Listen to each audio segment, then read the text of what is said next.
Welcome to ज्ञान सेतु और मैं जीवन शर्मा सकलोके स्वागत जनाइछु। आज आमी आलोचना करिम दशम श्रेणीर अनुशीलनी 3.2 क्वेश्चन नम्बर 2 और 3। तो बोला आज भिडियोटी आरम्भ करूँ। क्वेश्चन नम्बर 2 दिया আছে যে a1/a2 b1/b2 और c1/c2 अनुपात केटा रिजाय तलर रैखिक समीकरणजोर केटाय बुजुआ रेखा दुटा एटा बिंदुत काटिब ने समान्तराल हबो ने लग लगा हबो निर्णय करा। तो एतिया चुआ जे आमी की करिब लागे a1/a2 b1/b2 और c1/c2 এই রৈখিক সমীকৰণজোৰত ৰিজাব লাগে আৰু এই ৰৈখিক সমীকৰণজোৰ দুটাই এটা বিন্দুত কাটিছে নে সমান্তৰাল হৈছে নে লগ লগা হৈছে হেতু আমি নিৰ্ণয় কৰিব লাগে। সোৱা আমি জানো যে ৰৈখিক সমীকৰণজোৰ এটা কেনেকুৱা আহি থাকে a1x + b1y + c1 = 0 আৰু a2x + b2y + c2 = 0। तो समीकरण दुटाई बुजुआ रेखाबुरे जदि की करे सो एटा कंडिशन आछे a1/a2 नट इक्वल b1/b2 है अर्थात a1/a2 b1/b2 जदि समान নহয় तेतियाले परस्पर कटाकटी करे बा आमी यात लिखिब पारो जे रेखा दुटाई एटा बिंदुत काटिब। बुझि पालाने এই ক্ষেত্ৰত কি হয় সংগত হয়। ইয়াৰ অৰ্থটো হৈছে যে সমীকৰণটোৰ এটা সমাধান নিৰ্ণয় হ'ব বা এটা সমাধান আমি পাম। তাৰপিছত যদি a1/a2 = b1/b2 = c1/c2 ওলায় মানে আটাইকেইটা অনুপাত যদি সমানে ওলায় তেতিয়াহলে আমি ক'ব পাৰো যে মিলি যায় বা আমি ক'ব পাৰো যে লগ লগা হয়। মিলি যায় মানে হৈছে একেটা ৰেখাতে দুটা বিন্দু অৱস্থিত হয় এনেকে এটো কোৱা মিলি যায় আৰু পৰস্পৰ কটাকটি কৰা মানে তোমালোকে জানাই কটাকটি কৰিছে বা লগ লগা মানে এইটোই বুজাইছে যে এটা ৰেখাৰ ওপৰত আৰু এডাল ৰেখা ইয়াৰ ওপৰতে আছে। বুঝি পাইছা তেতিয়ালে এই ক্ষেত্ৰটো সংগত হয় অৰ্থাৎ ইয়াৰ এটা সমাধান থাকে কিন্তু সমাধান কেনেকুৱা থাকে অসীম সংখ্যক সমাধান থাকে মানে x ৰ মান পাতিলে y ৰ মান আমি পাব পাৰো যিমান x ৰ মান পাতিম কিমান বেছি আমি y ৰ মান পাব পাৰো ন। তো অসীম সংখ্যক সমাধান থাকিব যেতিয়া মিলি যাব। যেতিয়া আমি a1/a2 = b1/b2 not equal to c1/c2 পাম তেতিয়া কি হয় অসংগত হয়। অসংগতৰ অৰ্থটো হৈছে কোনো সমাধান নাই আমি এক সমাধান পাব নোৱাৰো। 5x - 4y + 8 = 0 7x + 6y - 9 = 0। এতিয়া চোৱা এই অনুপাত দুটাক আমি কেনেদৰে প্ৰকাশ কৰিম এটো বুলি ভাবি লম। এতিয়া x প্ৰথম সমীকৰণটো চোৱা x ৰ লগত যেটো সহগ আছে হেতু হৈছে কি a1 গতিকে ইয়াত a1 মানে হৈছে প্ৰথম সমীকৰণটো x ৰ লগত থকা অৰ্থাৎ x ৰ লগত কি আছে 5 আছে ন হেতু হ'ব a1। এতিয়া b1 কিমান হ'ব মানে প্ৰথম সমীকৰণটো চাব লাগিব a1 b1 c1 a2 b2 c2 b1 কিমান -4 লিখিম c1 কিমান লিখিম 8 লিখিম c1 ধ্ৰুবক পদ। তেতিয়াহলে a2 কিমান হ'ব কোৱা এতিয়া 2 নম্বৰ সমীকৰণটো চোৱা 2 নম্বৰ সমীকৰণত a2 ৰ মান 7 b2 ৰ মান কিমান হ'ব 6 হ'ব c2 ৰ মান কিমান হ'ব -9 হ'ব হলে এতিয়া আমি কি কৰিম এতেকে a1/a2 কৰিম সোয়া a1/a2 b1/b2 আৰু c1/c2 অনুপাত কেটা ৰিজাব লাগে অৰ্থাৎ a1 ৰ মান এতিয়া তোমালকে পাতিব লাগিব ইয়াত সমান সমান a1 ৰ মান কিমান 5 a2 ৰ মান কিমান 7 পালো ন। এতিয়া আমি কৰিম b1/b2 b1 ৰ মান -4 b2 ৰ মান কিমান দিয়া আছে 6 দিয়া আছে যদি মই 2 ৰে কাটি দিও তেতিয়ালে দুবাৰ যাব 2 ৰে কাটিলে তিনিবাৰ যাব অৰ্থাৎ -2/3 পাম নহয় নে। এতিয়া চোৱা a1/a2 আৰু b1/b2 সমান হৈছে নে নিশ্চয় নাই হোৱা 5/7 আৰু -2/3 ওলাইছে অৰ্থাৎ সমান নাই হোৱা তেতিয়ালে কি হ'ব a1/a2 not equal to b1/b2। বুজি পালা এতেকে a1/a2 not equal to কি হ'ব b1/b2। তেতিয়াহলে আমি এই সমীকৰণ দুটাক লিখিব পাৰো যে পৰস্পৰ কটাকটি কৰে বা এটা বিন্দুত কাটিব। বুজি পালানে এতেকে ইয়াত লিখি দিয়া এতেকে প্ৰদত্ত সমীকৰণ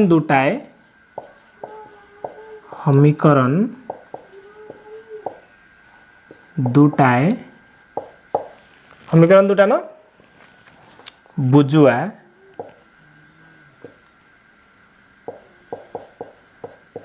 ৰেখা দুটাই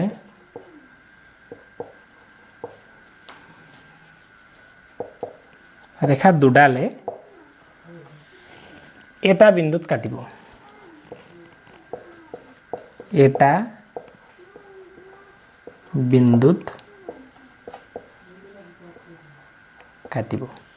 বা আমি কেনেকৈ লিখিব পাৰোঁ যে পৰস্পৰ কটাকটি কৰে লিখিব পাৰোঁ তেতিয়াহ'লে এই ক্ষেত্ৰত কি হ'ব সংগত হ'ব সংগত হ'লে মানে এটা অদ্বিতীয় সমাধান থাকে বুজি পাইছা এতিয়া 2 নম্বৰ কোৱেশ্চনটো চোৱা 9x + 3y + 12 = 0 18x + 6y + 24 = 0 এতিয়া ইয়াত কি বুলি লিখিম আমি ইয়াত a1 ৰ মান কিমান হ'ব কোৱা 9 হ'ব b1 3 হ'ব c1 12 হ'ব নহয় নে a2 ৰ মান কিমান 18 b2 6 c2 = 24 এতেকে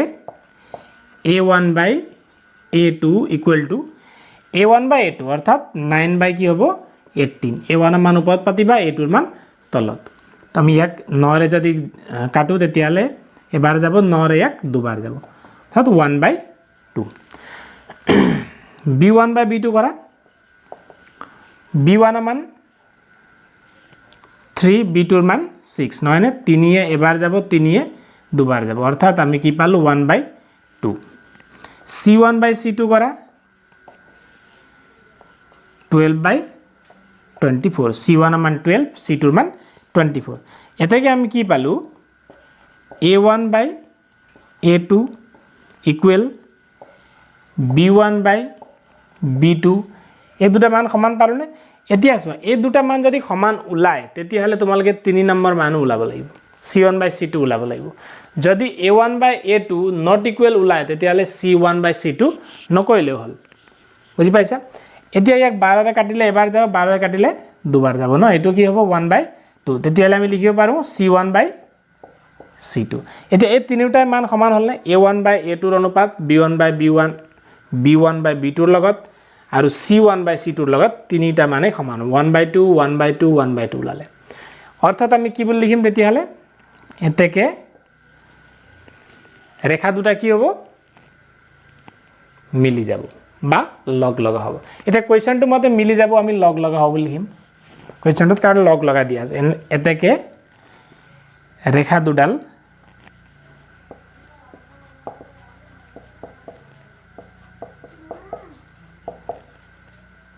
লগ লগা হ'ব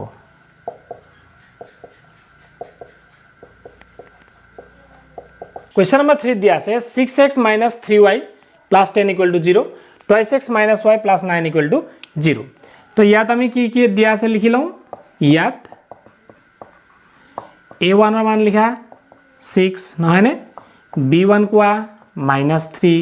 c1 কোৱা 10 a2 কিমান আছে 2 b2 -1 হয় নে তো অকল y আছে নহয় y ৰ খকটো হৈছে -1 c2 মান কিমান দিয়া আছে 9 এতেকে a1/a2 কৰিলো প্ৰথমে a1 ৰ মান 6 a2 ৰ মান 2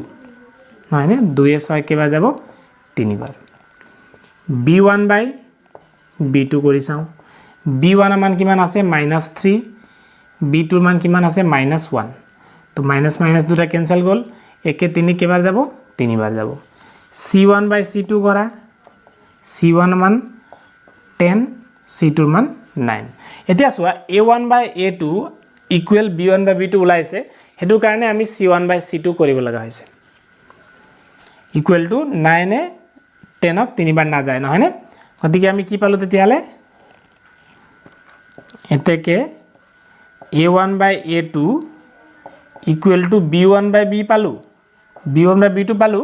কিন্তু c1/c2 কি হল ইয়াত নট ইকুৱেল হল বুজি পাইছা নে তেতিয়ালে a1/a2 equal b1/b2 not equal to c1/c2 যদি হয় তেতিয়ালে অসংগত হয় অৰ্থাৎ ইয়াৰ কোনো সমাধান নাথাকে ইয়াৰ পৰা আমি সমাধান পাব নোৱাৰো অৰ্থাৎ x আৰু y এৰ মান আমি ইয়াৰ পৰা পাব নোৱাৰো তো লিখি দিয়া এতেকে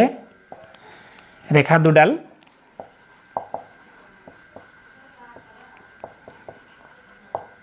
সমান্তৰাল হ'ব সমান্তৰাল হ'ব অৰ্থাৎ যদি আমি গ্ৰাফ আঁকো তেতিয়াহ'লে ৰেখা দুডাল কেনেকুৱা হ'ব সমান্তৰালভাৱে যাব বা এনেকুৱা সমান্তৰাল হ'ব বুজি পাইছা যে a1 by a2 b1 by b2 c1 by c2 অনুপাত কেইটা ৰিজাই নিৰ্ণয় কৰা ৰৈখিক সমীকৰণজোৰ সংগত নে অসংগত নিৰ্ণয় কৰিব লাগে এতিয়া চোৱা এতিয়া সংগত আৰু অসংগত হোৱাৰ চৰ্ত কিছুমান আছে যদি পৰস্পৰ কটাকটি কৰে a1 by a2 not equal b1 by b2 হয় তেতিয়াহ'লে সংগত হয় মানে ইয়াৰ এটা সমাধান থাকে যদি মিলি যায় বা লগ লগা হয় a1 by a2 equal b1 by b2 equal to c1 by c2 হ'ব বুজি পালা তেতিয়াও সংগত হ'ব অসীম সংখ্যক সমাধান থাকিব কিন্তু আমাক অকল ইয়াত লিখিব কি দিছে সংগত নে অসংগত লিখিব দিছে তো মন কৰিবা 3 নম্বৰ অপচনটো হৈছে যে সমান্তৰাল হ'ব a1 by a2 equal b1 by b2 not equal to c1 by c2 হয় এই দুটা ইকুৱেল হয় c1 by c2 যদি ইকুৱেল নহয় তেতিয়াহ'লে অসংগত মানে ইয়াৰ কোনো সমাধান নাই হয়নে তো ইয়াত আমি চাই লওঁ এতিয়া 5x plus 2y হয়নে প্লাস 5 আছে হয়নে তো ইয়াক খুঁভালে আছে নহয় ইয়াক আমি বাওঁফালে লৈ আনিম মাইনাস কৰি আহিব ইকুৱেল টু থাকিব কি 0 তাৰপিছতে 2x minus 3y 7 কি কৰি বাওঁফালে লৈ আনিম মাইনাস কৰি ইকুৱেল টু থাকিব 0 তো ইয়াত ইয়াক সমীকৰণ তোমালোকে 1 দিব পাৰা ইয়াক 2 বুলি লিখিব পাৰা তেতিয়াহ'লে এইটো a1 b1 c1 হ'ব কাৰণ 1 নম্বৰ সমীকৰণ নহয় জানো 2 নম্বৰ সমীকৰণত কি হ'ব a2 b2 c2 হ'ব কাৰণ এটো 2 নম্বৰ সমীকৰণ তো ইয়াত সোয়া a1 আমি কিমান লিখিম a1 3 b1 কিমান লিখিম 2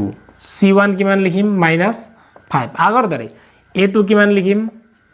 2 হয়নে এটো ইকুৱেল আছিল b2 কিমান লিখিম -3 c2 কিমান লিখিম -7 তো এতিয়া চাও a1 by a2 কৰো a1 by a2 মানে হৈছে a1 মান 3 a2 ৰ মান হৈছে 2 হলনে b1 by b2 কৰো b1 মানে হৈছে 2 b2 মানে হৈছে -3 দুইটা সমান হয় নে সমান নহয় এতেকে আমি কি বুলি লিখিম therefore a1 by a2 not equal to b1 by b2 হয়নে গতিকে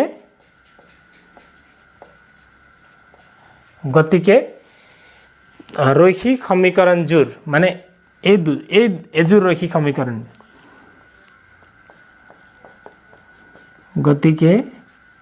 ৰৈখিক সমীকৰণ জোৰ কি হ'ব কোৱা a1 by a2 not equal b1 by b2 যদি হয় তেতিয়াহলে পৰস্পৰ কটাকটি কৰে বা এটা বিন্দুত কটাকটি কৰে বা আমি তাক লিখিম সংগত বুলি আমাক অকল সংগত নে অসংগত লিখিব আছে দিছে গতিকে ৰৈখিক সমীকৰণ জোৰ সংগত বাস হৈ গল অসংগত এতিয়া question number 3 সোৱা 3/2x plus 5/3y equal to 7 9x minus 10y equal to 14 তো এই সমীকৰণ দুটাক আমি কি কৰিম ৰৈখিক সমীকৰণ আৰ্হিত প্ৰকাশ কৰিম অৰ্থাৎ 3/2x plus 5/3y minus 7 equal to 0 ইয়াক সমীকৰণ নম্বৰ 1 দিয়া তাৰপিছতে আছে 9x minus 10y minus 14 equal to 0 ইয়াক সমীকৰণ নম্বৰ 2 দিব পাৰা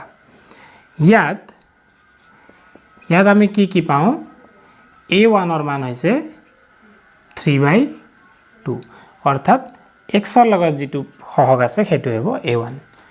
b1 ৰ মান হ'ব 5/3 c1 ৰ মান হ'ব -7 a2 ৰ মান 9 হ'ব b2 ৰ মান হ'ব -10 আৰু c2 ৰ মান হ'ব -14 এতিয়া আমি কি কৰিব লাগিব a1 by a2 কৰিম a1 ৰ মান কিমান দিয়া আছে 3/2 ডিভাইড বাই a2 ৰ মান হ'ব 9 ইকুৱেল টু এতিয়া তোমালোকে এই ওপৰৰ পদটো পাতি ল'ব লাগিব 3/2 ইনটু এতিয়া ই হৰণ কৰি আছে নহয় যেতিয়া আমি পূৰণ লিখিম তেতিয়া কি হ'ব লুটি খাই যাব মানে ইয়াৰ তলত 1 এটা আছে এই 1 টো ওপৰলৈ যাব আৰু 9 টো তললৈ আহিব তো 3 এ 9 কাটা 3 বাৰ গল 1 গুণ 1 হ'ব 3 দুগুণ 6 1/6 হলে b1 by b2 কৰি চাও b1 ৰ মান কিমান দিয়া আছে 5/3 তাৰ তলত b2 ৰ মান -10 equal to 5/3 into -1/10 নহয়নে 5 এ কেইবাৰ যাব দুবাৰ গল 1 থাকিলে 3 দুগুণ 6 কিন্তু মাইনাস চিন আহিলে গতিকে এই দুটা পদ দুটা সমান নে সমান নহয় তো আমি লিখিব পাৰো এতেকে a1 by a2 not equal to b1 by b2 তেতিয়াহলে কি হ'ব not equal যদি হয় তেতিয়াহলে আমি লিখিব পাৰো সংগত অৰ্থাৎ ৰৈখিক সমীকৰণজোৰ গতিকে ৰৈখিক সমীকৰণজোৰ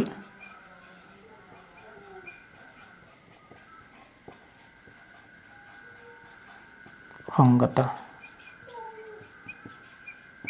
বুজি পাইছা কোৱেশ্চন নম্বৰ 4 দিয়া আছে 5x - 3y = 11 ইয়াক আমি কেনেদৰে লিখিব পাৰো 5x - 3y - 11 =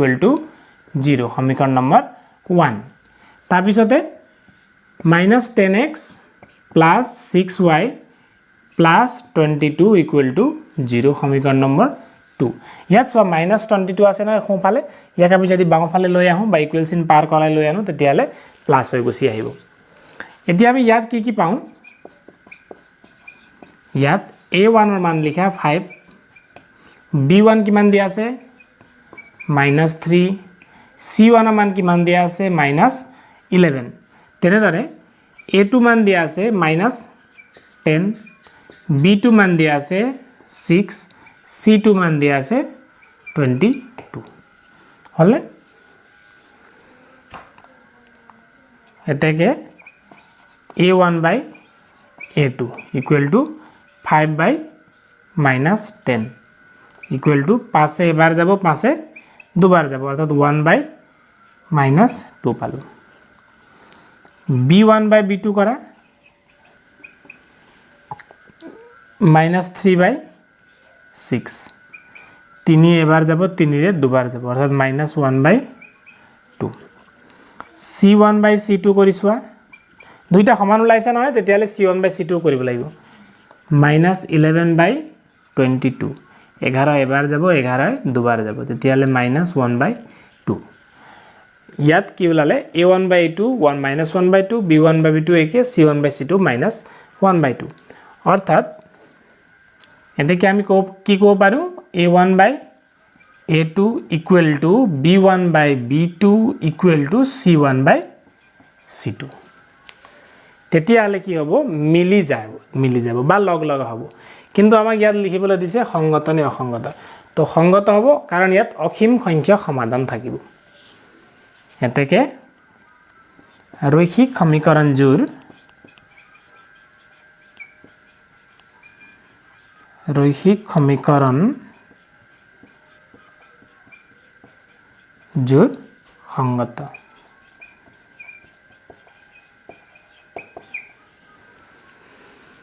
বুজি পাইছা 5 দিয়া আছে 4/3x + 2y = 8 2x + 3y = 12 তেতিয়ালে আমি ইয়াক লিখিব পাৰো 4/3x + 2y - 8 = কিমান হ'ব 0 সমীকৰণ নম্বৰ 1 তো +8 ইকুৱেল চিন পাৰ হৈ আহিলে হ'ব -8 দুই নম্বৰ সমীকৰণটো 2x + 3y - 12 = 0 ইয়াক সমীকৰণ নম্বৰ 2 দিও তো 1 আৰু 2 ৰ পৰা আমি কি লিখিব পাৰো ইয়াত a1 ৰ মান আমি লিখিব পাৰো 4/3 b1 কিমান হ'ব 2 c1 কোৱা -8 a2 মান হ'ব 2 b2 কিমান হ'ব 3 হ'ব c2 কিমান হ'ব -12 তো এতিয়া আমি কি কৰিম এতিয়া a1 by a2 কৰি চাম a1 ৰ মান কিমান 4/3 ডিভাইড বাই a2 ৰ মান 2 equal to 4/3 into মই আগতে কোৱাৰ দৰে কি হ'ব হৰণ হৈ আছে নহয় পূৰণ হলে লুটি খাব অৰ্থাৎ ইয়াৰ 1 তলত আছে গতিকে 1 ওপৰলৈ যাব 2 তললৈ আহিব 2 এ 4 কেবা যাব দুবাৰ যাব তো 2/3 আহিব b1 by b2 কৰো ইকুয়াল টু b1 এর মান কিমান দিয়া আছে 2 b2 এর মান কিমান দিয়া আছে 3 তো a1 by a2 equal to b1 by b2 ওলালে নে ওলালে তেতিয়ালে আমি কৰি চাব লাগিব c1 by c2 c1 কিমান দিয়া আছে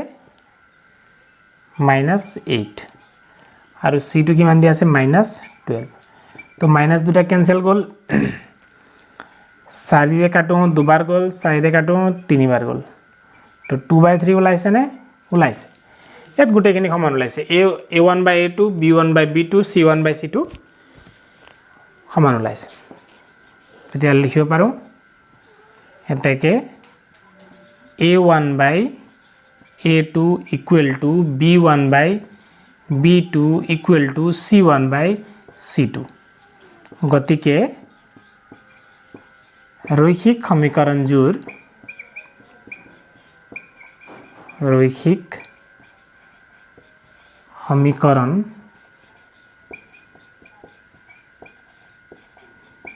জোর কি হব কোৱা সংগত হ'ব নে অসংগত হ'ব